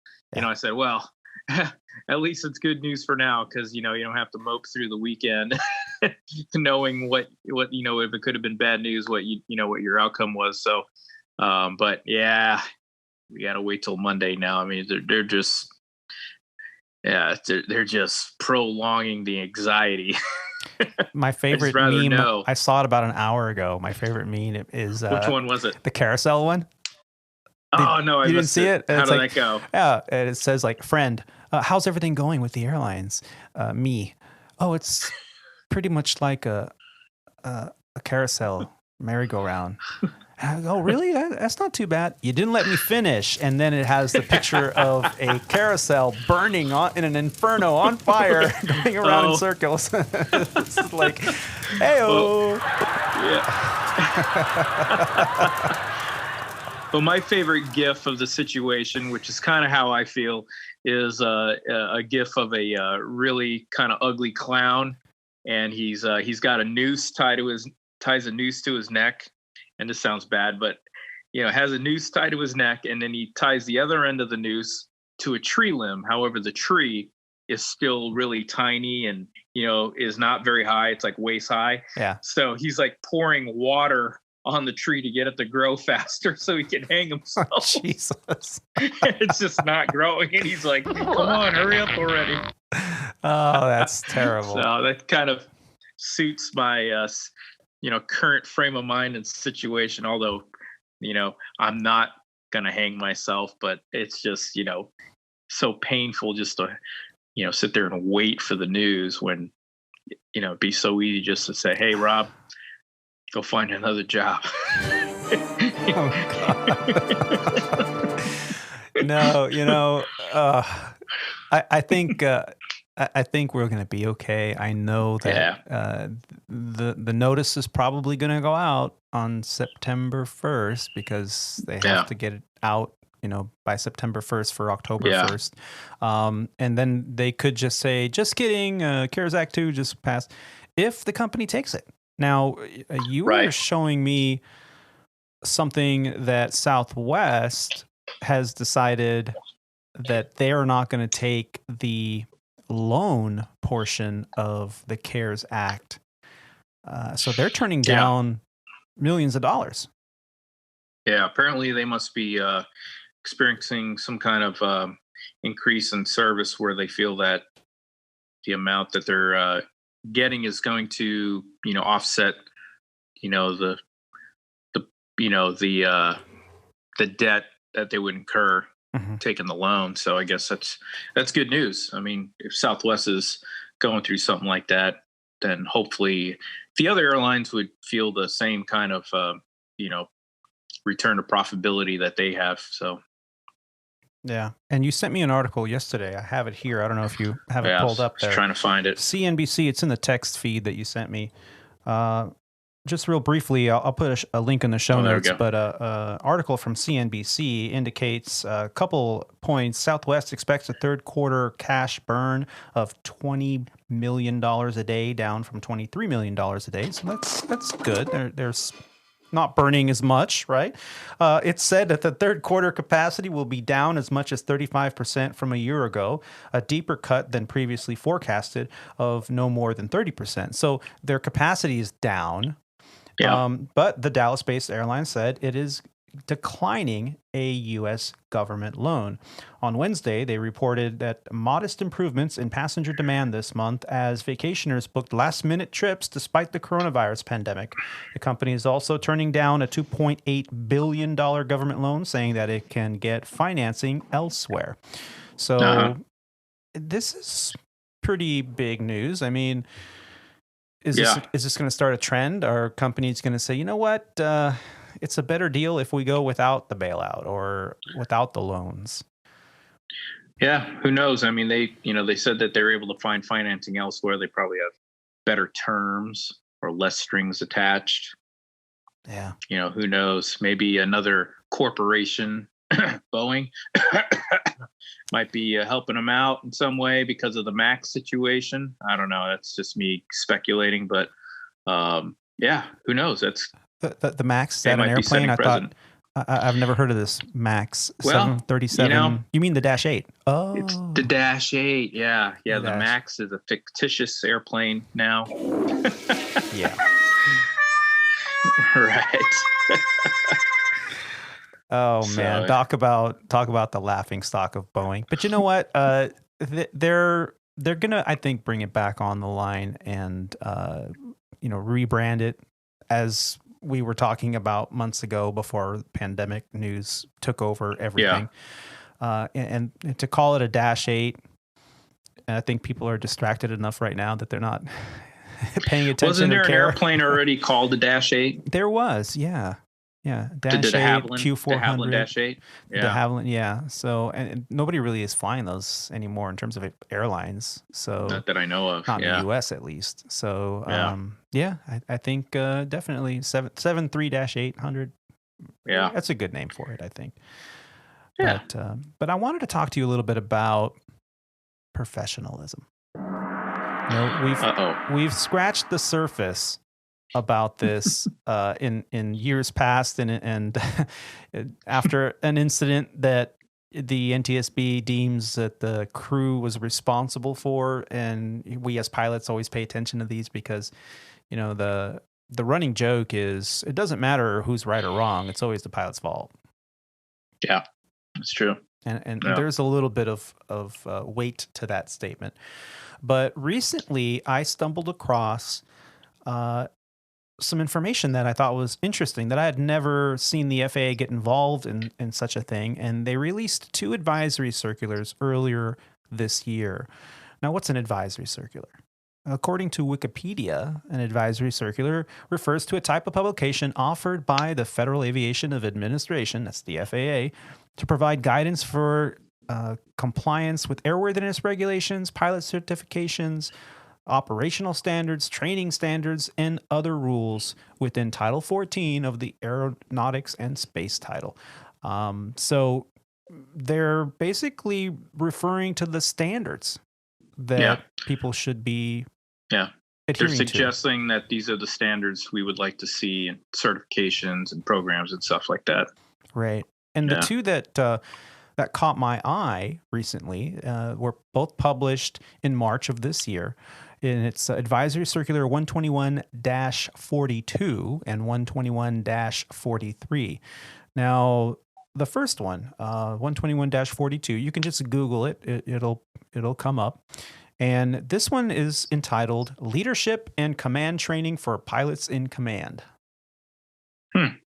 So in the past, when you upgrade at a 121 carrier or an airline, commercial airline, usually you had a day of what they called Captain Upgrade School or Captain Charm School or something like that. And that was not an FAA mandated class. It was just the company, figuring out, we're going to have a class to teach you how to be a captain.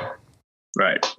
So, and you and I both have been through a few of these classes, and they're pretty straightforward, a lot of scenario-based topics of discussion, and you can't really teach people how to be, but you can give them the tools to make command decisions. Yep. So why is the FAA getting involved in this? What do you think? Well, I bet you, or if I were to speculate, it would be due to things that have occurred in aviation history that would had probably damaged an aircraft or hurt somebody in the past. And those situations could have been prevented if the aviators have chosen to use a little more professionalism or taken a smarter course of action as opposed to what they, whatever they chose to do and ended up in that situation.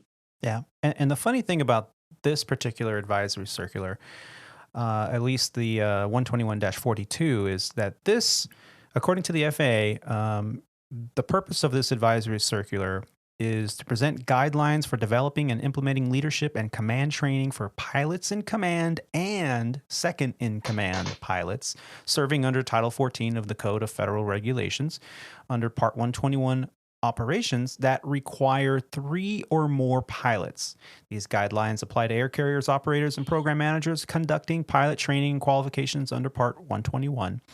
And the advisory circular presents one way, but not necessarily the only way, that air carriers, operators, and program managers may comply with the leadership and command training requirements in Part 121, Subpart November. Now, I can keep reading it. It's all, very much legalese. But what's the purpose? What's the reason here? Why are they now dictating how we train leadership? Yeah. And like you said, I believe it's because of the past incidents. And if you look down under the background portion of this advisory circular, they list a good number of different examples from aircraft incidences as far back as May 9th of 2004 and as recent as the Colgan Air Bombardier DC-8 or -8 400 that happened in February 12th of 2009. The Buffalo one. The Buffalo crash. Yeah, we've talked about it a little bit before. I try not to dive into the Monday morning quarterback and disseminating all the accident reports because anybody can. There's other podcasts for that. But it's interesting that the FAA is now starting to draw a line in the sand and say, okay, now we're going to have a say on leadership and how you train and quantify leadership for this environment. Yeah. So it's interesting. It is. It's interesting. And, thinking about my experience in the industry and leading up to this, leading up to my, my 121 or aviation, airline career. Sorry for loss of words there for a second there. But, I think about it and, a lot of the things that go through my head as far as decision making, situational awareness. I draw upon, some of the conversations I've had with other friends and pilots, and, what, kind of like, what would Jesus do in that moment kind of thing, and to hear what they would say, and, or, what they would have done, or hear a situation that they have been in, and, how was the outcome. And, I think that a lot of, kind of rehearsal and training and, mental flying goes into, that aspect of the job, so that when you are actually dealt with a situation, hopefully, you've had a conversation similar to what you're experiencing, and you can say, okay, well, these guys were successful at it, this is how they handled it. And this is right. what, I would do. And then that's kind of like a training class right there, Yeah. When we were at a Sandpiper, right? What do they call it? DNR class, right? Mm-hmm. Duties and responsibilities. Yeah. Right. So, you go through that class, and, you're sitting there in front of a very experienced captain who's hosting the class. And of course you're going through the mundane, company ops stuff was what the company expects you to do. But then they'll also throw out there, kind of like what you were saying earlier, is, here's a scenario, what would you do in this situation? And of course you'd have a discussion, and, there's always a gray area, because, you're either trapped on one side of it with a regulation or a company policy, and you're trapped in between another company regulation or policy, and you're right in that middle gray area. Yeah. And you have to, make a decision. And no matter which decision you make, it may not be a good one. Yeah. But, you have to decide which one of the bad decisions that you're about to make is going to be the best one. Yeah. And, you got to look at some of these incidents that the advisory circular references. And you sit there in an armchair quarterback, like you said, you don't want to do that, but you sit there and you're like, wow, some of these situations that they got themselves into could have been prevented, if whatever the case may be. Mm-hmm. But following the procedures and, having some kind of conversation about, hey, we always talk about it too. We're in the cockpit, right? And hey, if this happens, this is what we're going to do. Did they miss that part of the brief, or they, who knows, Well, they brief every day. You get that pre-flight briefing. Right. In the event of an engine failure, we're going to, do the standard procedure. Okay. Right.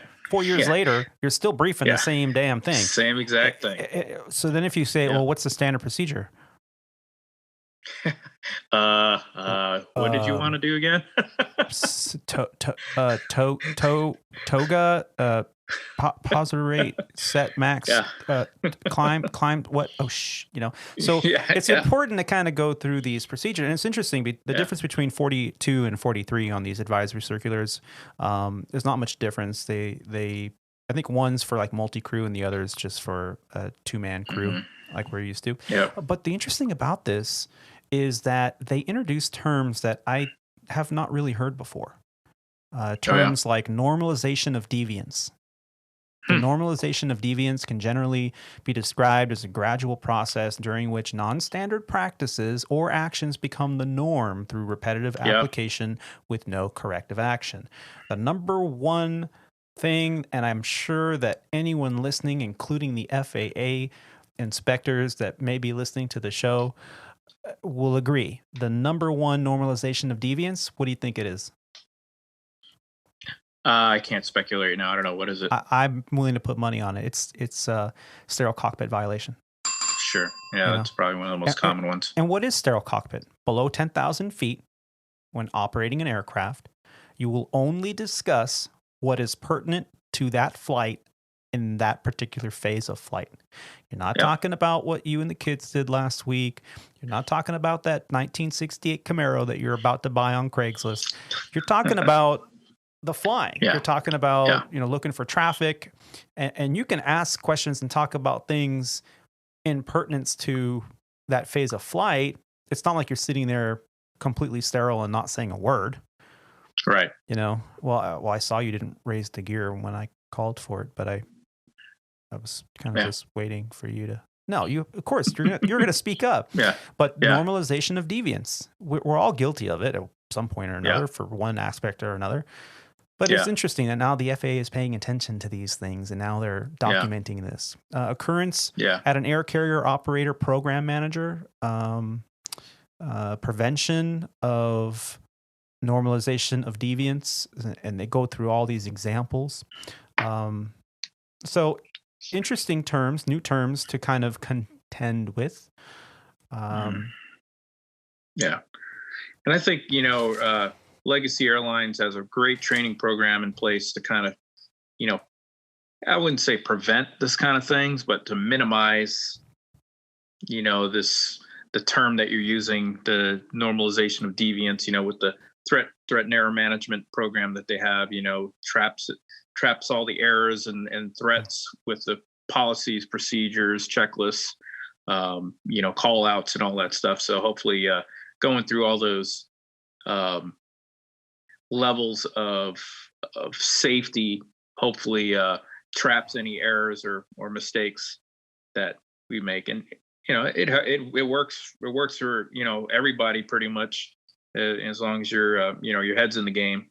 So it's nice that we have it, but obviously there's a worldwide problem with this. Yeah. So we have a lot going on. It's almost a really weird coincidence that this came out in March and what happened in April. Oh yeah. Right. Yeah. So here we are in March going, we have new terms coming at us from the FAA Advisory Circular, like leadership command training, SOP drifting from standard operating procedures, normalization of deviance, all these new kind of terms that have been thrown out. And then the pandemic happens. And of course we're distracted, Oh yeah. Furlough Friday. Do you think I mean, when it came down to it, I got in the airplane and I did my job. We flew. And by the way, that was an interesting last day of that trip. I had 2 3-day trips back to back. So it was day 6 of flying. And like we mentioned earlier, I got to the airport and I received an email as we were getting to the airport saying, Furlough Fridays canceled, guys. Congratulations. So that took a little bit of a load off, reduced the stress, value. And then I also, and I knew a couple days in advance, but I also knew it was going to be a long day because we were in Orlando. We were going to Philadelphia. Landed in Philadelphia, and the flight Philly to LA, which was my last leg, the go home leg, right? That anything that can go wrong will go wrong. Well, it canceled. Oh, I didn't know that. Oh yeah. So they deadheaded me from Philadelphia to Chicago. Oh, what a pain. Okay. And then I swapped aircraft and went to a different gate, and I deadheaded again from Chicago to Los Angeles. Did it the hard way. So I was a passenger and, had to wear the mask for 2 flights. Well, who was my, that's another topic. I wore that mask for, like 10, 11 hours. Yeah. I mean, you can't take it break. Off. Cabin altitude. And you're in uniform, you're deadheading, and people looking at you like, I'm going to take your picture and put it on YouTube. The whole time. Right. Yeah. So it was not a big deal. I did get a couple, meal breaks in there. Went to Burrito Beach in Chicago, one of my favorite. Yeah. Most pilots take a stop at Burrito Beach once and again. But then I get to the gate in Chicago on my way back to take this late night flight back to LA. And guess who was flying me there? Who? Remember Captain Chris from Honolulu? Oh, yeah? Yeah. Really? I saw him at the gate. I'm like, dude, what's going on? And he's like, hey, man, how you doing? And good, solid podcast, good job. So, we were talking for a little while, and it was really cool to catch up with him. And his FO was looking at me like, you want to fly? I'll just go sit in the back. I'm like, no, thank you. I got a first class seat. And oh, good. Yeah. What did I do? I edited the first hour of this podcast. Stayed busy. That's good. Stayed busy, yeah. So, makes the time go by faster. Yeah, that 4-hour flight flew by pretty quick. And got landed in LA about midnight and very tired, but made it home listening to one of my favorite podcasts on the way home. I don't listen to music anymore in the car. It kind of, especially when you're tired and you're late, and it's, soothes the savage beast in me and makes me kind of drift off into La La Land. So I was listening to the No Agenda podcast with Adam Curry and John C. Dvorak. Really do enjoy that one. To some of those. Yeah, I like those guys. Those are good. Yeah, they really open up your perspective on what's happening in the world.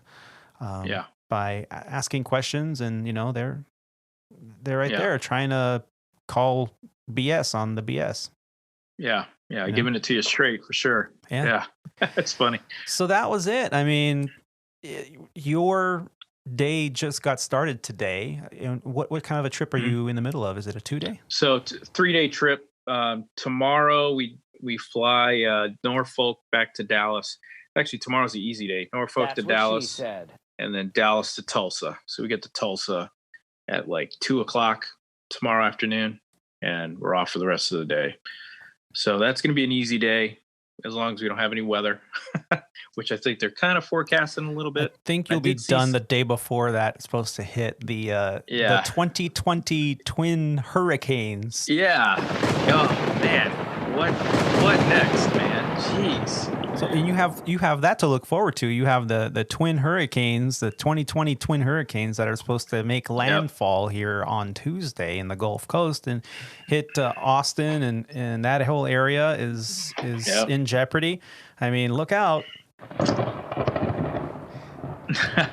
They're coming for you, buddy. But you're going to be off that day, right? I'll be off Tuesday, thankfully, but only Tuesday. Get done Monday in the afternoon. So tomorrow we spend the night in Tulsa, and then Monday my schedule says Tulsa to Charlotte, Charlotte to Richmond, Richmond to Dallas. So not too long of a day, but got some flying to do then. But then I get a day off, which is Tuesday, and I think that's the day that the storms are supposed to at least impact the Gulf area there. Mm-hmm. And I go back to work Wednesday.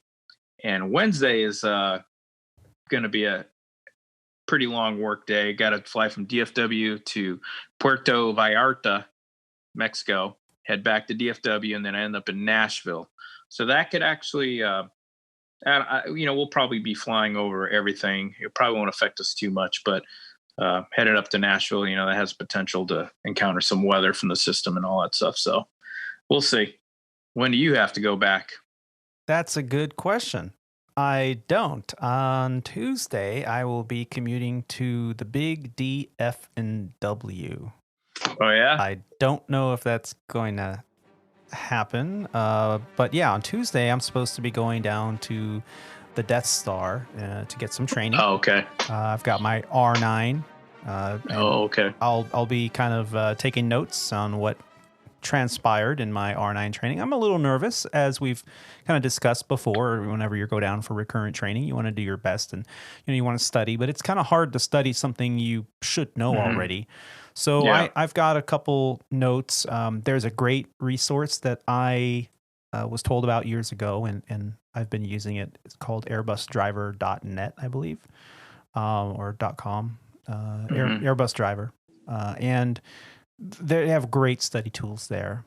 They have the lowdown on particular scenarios and systems and flashcards and things like that. So I'll be doing some studying here in the next 72 hours until I get down there, and I'll do 1 day of ground school, primarily focusing on systems and joint. Do they still do the joint class with the flight attendants and the? I believe that has been delayed or postponed until we get past the COVID stuff. I think we're doing it now just as a standalone, standalone group stuff. So so that's. But I'm not 100% sure though. Yeah, so that's what basically we do on the first day. Second and third day, we do the simulator training, maneuvers, and go around, single engine go arounds, hand flown. Approaches, standard stuff. So V1 cuts, all the goodies, GWS, right? And then on day 2 we do the the LOE loft environment. So you do like a short flight. It's supposed to be like a real time, no pausing the sim, no freezing anything, and you get an emergency or a non-emergency or a non-normal situation, and they just want to see how you react to it. And so that I'll take notes, and maybe we can do a little topic on training and what's expected at a 121 carrier on the next show. So yeah, my R9 is in November, so still got a few months to go. But yeah, I hear we're going to a 12-month cycle. You heard that? No, really? Yeah, once you'll probably they'll probably talk about it, or maybe they'll bring it up. But if not, you may want to ask them about it. I think we're supposed to be going to a 12-month cycle next year. So I think you can do your R9 this year, and then I think you're going to come back for your R18 next year, and then I think that may initiate the 12-month cycle starting next year. So I'm not a fan of the 12-month. I like the idea of not too long being down there, but I think 9 months is good. What did we have at Sandpiper? It was 6 month cycle, right? 6 months for captains, yeah. Even with the AQP. Yeah. Yeah. I mean, to be trained and refreshed on emergency procedures that hopefully you'll never have to deal with on the flight line, I think just makes you a better pilot. So I got no problem with more recent training than further. Yeah, me too. I do like the 9 month cycle though. That seems to be from what I have, from Sandpiper, the 9 month cycle seems to be just a good, a good separation of training events. Yeah. Just long enough where you're not completely forgetting everything, but not short enough where you're like, oh, gotta go back to the sim and study up and everything. Kind of like we were on the 6 month cycle. Right. So yeah, but it's always fun anyway, going back there and getting the book thrown at you. Yeah, for sure. And we've talked about that before. You come out of that simulator and you're just exhausted. Your mind is melted. Yeah. But you feel good when you're done and it's over with, and you headed home and you're like, hey, they threw everything at me and we handled it well. Didn't crash the sim or anything like that. Yeah. And and I'll be paying attention when these potential furlough notices come out. If I end up getting a phone call 5 minutes before I go into the simulator, I'm like, I'm not fit for duty. Yeah, we're not we're not emotionally ready to go. Yeah, that's true. Yeah. So hopefully that. Yeah. One last thing I did want to get to. Donnie from Oakland wrote in. We have listener feedback, and I love it. Awesome. So Donnie from Oakland writes, I'm a private pilot currently working on my instrument rating, and I've been flying as my finances permit, which means I sometimes go a month or two between lessons. It seems that I spent over half of the following lesson, flight lessons, reviewing the skills from the previous lessons, which seems to cost me more money than if I were to just maintain a steady flight schedule for training. Is there a way you guys have found to minimize the issues with your past students? I really enjoy hearing about the stories from the flight line and all of your experiences. Keep up the great work. Thanks, Donnie. Oh, thank you for writing in, reaching out to us. I appreciate that. Thanks, Donnie. What do you think, Rob? Is there a benefit to just kind of knocking it all out or in getting a loan, or is it better to kind of go as you can? Yeah, that's a hard question to answer, really. I mean, ideally, if you can just power through your training all at once, I think you would get more out of it. You know what I mean? I would think it all makes sense, and flying is a depreciable skill. Let's face it. If you don't do it often enough, you're going to lose the touch. So the more you can do it, you're going to get better at it quicker. And the knowledge portion of it is also that diminishes over time too. There's a reg out there, or there's a limitation or something that you have to abide by. But the longer you go between flights and you don't regurgitate or have to use it, you tend to forget it, even though it's there. So but you're dealing with a very common issue, I believe, with a lot of students in training that financing and going a long time between flights. I would, if I were to make a suggestion, and this is strictly if I had a little bit of money or had the ability to obtain a loan, I would get a loan and just knock it out.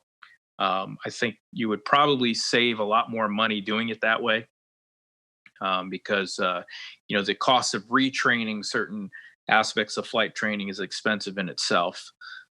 So if that's not if that's not possible, the best way, the second best thing would be, I would say, just to stay engaged as much as you can.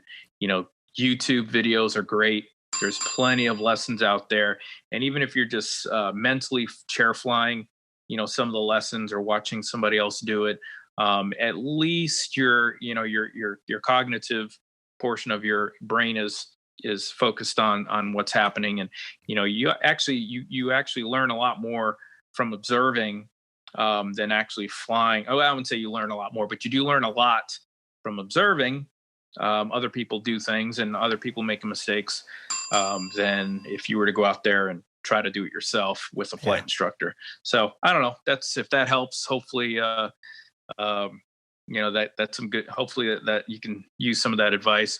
But hey, good luck to you, man. I really do wish you all the best. And even though with everything that's going on in the world when it has to do with the pandemic and things slowing down, I still think there's a big future for you, whether you do general aviation, flight instructing, or if you just get your private pilot's license and, want to fly yourself somewhere. It's such a great job, or it's a great thing to do, general aviation and airline flying. So I wish you all the best. Yeah, you brought up a great point that I had not thought about for a long time. So everyone's, my opinion is that everyone's financial situation is a little bit different. For some people, getting a loan is not too big of a deal, especially if you have co-signers or parents that can help co-sign, or family members that can help out. Sometimes you don't have that, and really getting a loan with a interest rate that might follow you around for a decade or two, that could be difficult. And so, if you're forced into paying as you go, which there's nothing wrong with that. It's just, you know that it's going to take you a little bit longer. And if you're young, you're in your 20s and so it takes you a couple of years to get all your ratings. No big deal. Don't be in a big rush. Don't sign with blood on a contract that says, oh, you got to pay back $125,000 and it starts the day you graduate, and that doesn't guarantee you have a job at that point. So you can make life a little bit difficult, especially at a crucial time when you're trying to, be a new hire somewhere and not making much money. So it's a balance. But yes, it is definitely, I think, cheaper in the long run to just kind of pull the trigger, save up, pull the trigger, pay as much as you can, and get a loan for the rest of it. Especially if you're getting a quality education out of it as well. Absolutely. At aviation college. But you mentioned something that is key, and I don't want to skip over it. You said observing is a great way to learn. And I absolutely preached that to all my students back when I was a flight instructor myself. Your flight instructor hopefully has more than one student, right? Let's say they have 6 students at any given time at different levels. Well, especially if you're an instrument rated student, sit in the back of an airplane is free.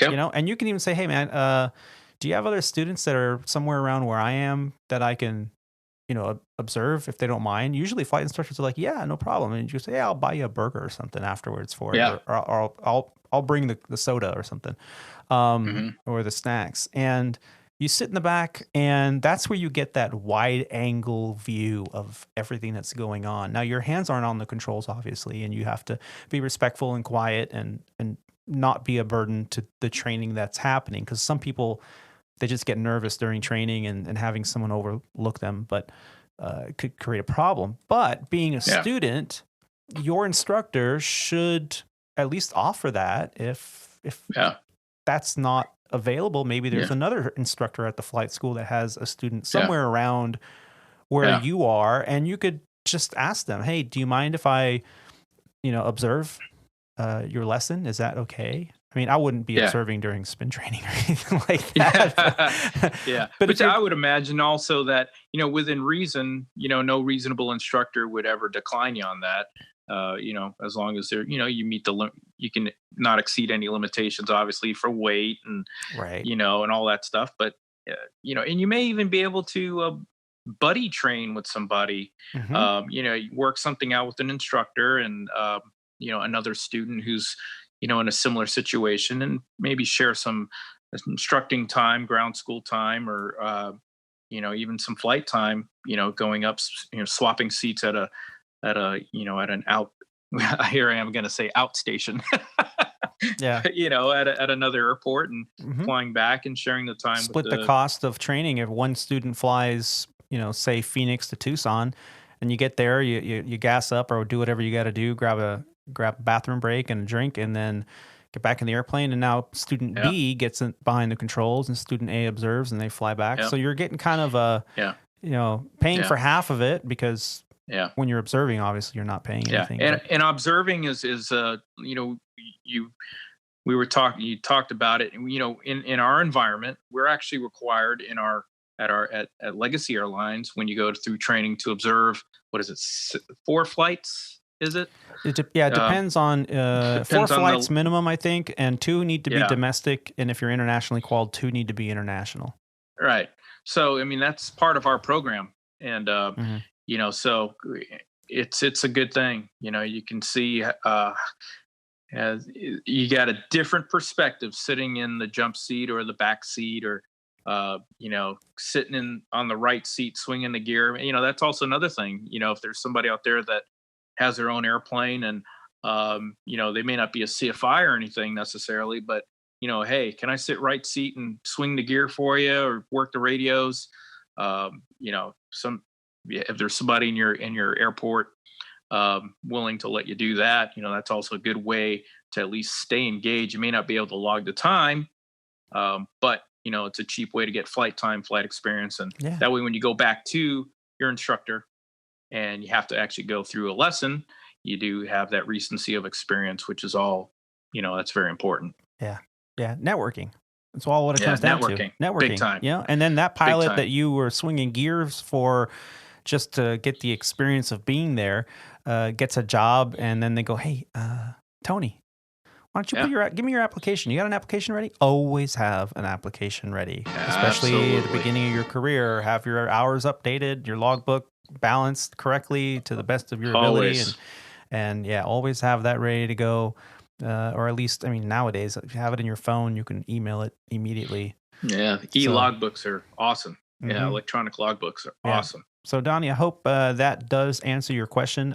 Definitely look into, if you're still going to be, flying, once or twice a month, in between those flights, space it out. See if you can observe, or, go from there. But hopefully that. Good luck, Donnie. Yeah, definitely. Let us know how it goes. Yeah. Well, that pretty much wraps up episode 53. I know it's getting late over there, and you have a pretty early kickoff. Yeah, so. They even turned the lights off here at the naval base, so it's getting late. Just kidding. They turned the gas off on Saturday, the gas lamps on the weekend. Yeah. Well, I hope you're enjoying Squawk Ident. I know that we really do enjoy chit-chatting every week and getting together and getting the word out about this wonderful aviation career. The best thing you can do to help us out is by leaving us a review about the Squawk Ident podcast on your favorite podcast app, or you can share the actual podcast with a friend. Spread the word. We appreciate reviews and feedback like we got from Donnie today. You can also send us audio feedback right there on the website under the Contact Us tab. There's a way through that app that I had posted on there. You can send us like a 90-second audio. You could also record something on your phone and just email it. You can email it directly at aviatortony or at gmail.com. That's Alpha Victor 8 Romeo Tango Oscar November Yankee at gmail.com. Or you can go right to the website and click on the link there. You can also find on the website audio archives, photos from the flight line, our pilot shop, and our guest book photo tab, where you can see images from some of the many guests that we've had on the show. You can also contribute to Squawk Ident financially. And right there on the homepage on the bottom, you can send us either a one-time donation or a recurrent contribution. That would really help us out with equipment and marketing expenses to try to get the word out. We have been talking a little bit about a get-together as soon as this pandemic is over. We would love to have a meetup. More than likely, it's going to be at least the first one. We're planning on having it in Southern California, maybe in the Santa Barbara area. And, absolutely. And then from there to an air show near you, once I can get this trailer retrofitted and little mobile sound studio going and that. But yeah, we're excited. The future is bright when it comes to podcasting with us. We do hope that we're giving you some value out there. We do like the value for value model, and that's what we're trying to give you out there. And we're also always looking for sponsorships. So if you know anyone who's interested in contributing, or we'll be more than happy to help with your company as well. Facebook and Instagram users can search Squawk Ident Podcast, or YouTube and Twitter fans can also look at Aviator Tony and Squawk Ident to follow on those socials. Well, I want to just wrap it up by saying thank you for taking the time to listen to these grateful aviators. Keep the dirty side down out there, stay safe, and take care of each other. See ya. Later.